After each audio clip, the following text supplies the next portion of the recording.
नमस्कार।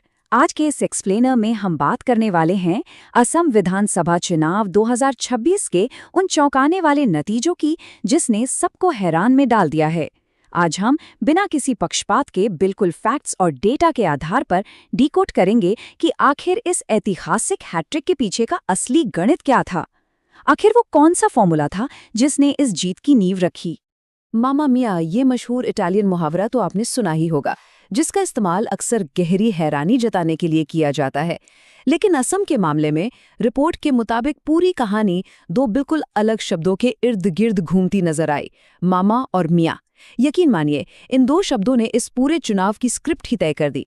तो चलिए इस ऐतिहासिक हैट्रिक के पीछे के विज्ञान को डिकोड करते हैं। इस पूरे कैंपेन को हम 4 अहम रणनीतिक हिस्सों में बांटकर समझ सकते हैं। पहला, मामा कनेक्शन। दूसरा, मिया नैरेटिव। तीसरा, प्रोएक्टिव गवर्नेंस का मॉडल। और चौथा, वो सेल्फ गोल जो खुद विपक्ष ने किए। शुरुआत करते हैं हमारे पहले पॉइंट से, और वो है मामा कनेक्शन। देखिए, राजनीति में नेता आमतौर पर खुद को जनसेवक या चौकीदार कहना पसंद करते हैं, लेकिन यहाँ मामा यानी माँ के भाई का टैग इस्तेमाल हुआ। विश्लेषण बताता है कि इसे एक बहुत ही सोची समझी पॉलिटिकल ब्रांडिंग के तौर पर इस्तेमाल किया गया। सोचिए, जब एक राजनेता आपके परिवार का हिस्सा बन जाए तो उसका असर क्या होगा।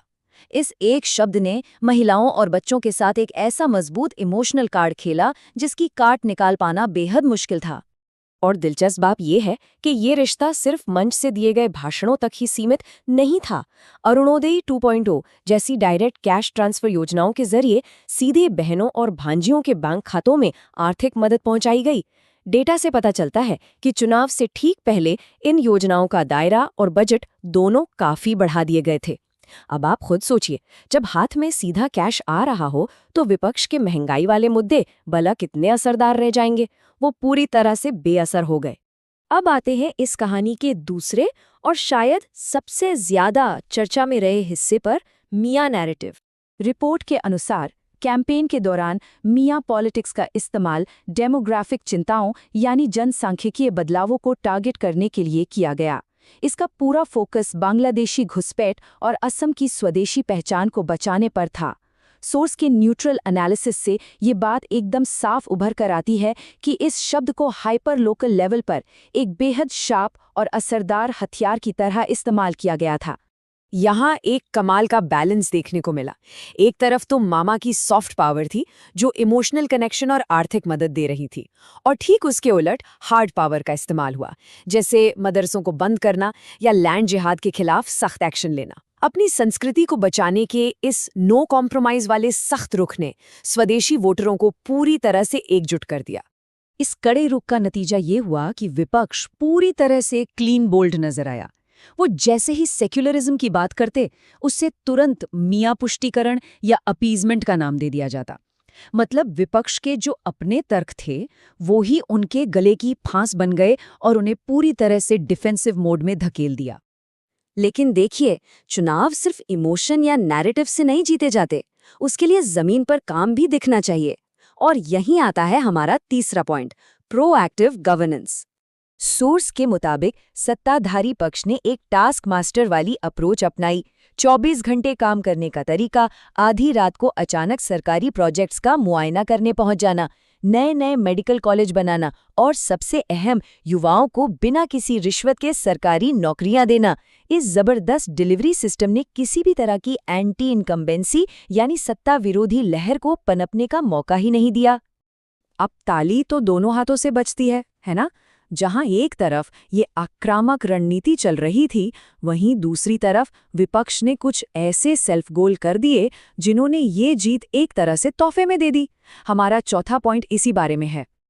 अगर हम दोनों खेमों की रणनीतियों को आमने सामने रखकर देखें तो फर्क बिल्कुल साफ दिखता है। सत्ताधारी दल की ग्राउंड प्रेजेंस इतनी मजबूत थी कि वो हर घर को माइक्रो मैनेज कर रहे थे। उनका पूरा फोकस हाइपर लोकल असमिया मुद्दों पर था।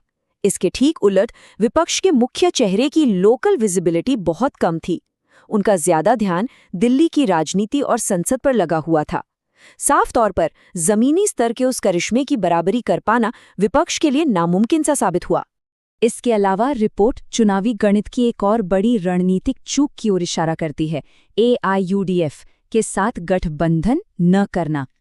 इस एक फैसले ने अल्पसंख्यक वोटों को पूरी तरह से बांट दिया और उधर मियां नैरेटिव की वजह से बहुसंख्यक वोट एक तरफा होकर सत्ताधारी दल के खाते में चले गए। और जो थोड़ी बहुत कसर बची थी वो चुनाव से ठीक पहले के विवादों ने पूरी कर दी, जैसे कि पवन खेड़ा विवाद। वोटिंग से एन पहले विपक्ष की तरफ से आए कुछ बयानों को बड़ी ही चतुराई से असम के अपमान के तौर पर पेश कर दिया गया। यह हमें बताता है कि चुनाव के आखिरी दिनों में कैंपेन का मोमेंटम कितनी नाजुक चीज होती है और एक गलत बयान कैसे पूरे कैंपेन की हवा निकाल सकता है।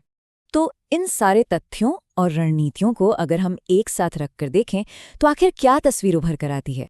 सोर्स का कंक्लूजन कहता है कि इस चुनाव ने राजनीति का एक बिल्कुल नया व्याकरण लिख दिया है। ये 3 चीजों का एक अचूक फॉर्मूला है। पहला, विकास की पक्की डिलीवरी, दूसरा, स्वदेशी पहचान की रक्षा और तीसरा, जनता के साथ एक गहरा भावनात्मक जुड़ाव। डेवलपमेंट, आइडेंटिटी और इमोशनल कनेक्ट का ये ऐसा डेडली कॉम्बिनेशन बन गया है जिसे तोड़ना विरोधियों के लिए फिलहाल तो बहुत ही मुश्किल नजर आता है। अब इस पूरे विश्लेषण के बाद हमारे सामने सबसे बड़ा और अहम सवाल ये खड़ा होता है, क्या ये बेहद बारीकी से किया गया माइक्रो मैनेजमेंट और ये नया पॉलिटिकल ग्रामर सिर्फ असम तक ही सीमित रहेगा, या फिर ये आने वाले सभी राज्यों के चुनावों के लिए एक नया मास्टर ब्लूप्रिंट बन जाएगा? आप इस बारे में क्या सोचते हैं? आज के इस एक्सप्लेनर में हमारे साथ जुड़ने के लिए बहुत बहुत शुक्रिया। जल्द ही एक और दिलचस्प विश्लेषण के साथ आपसे फिर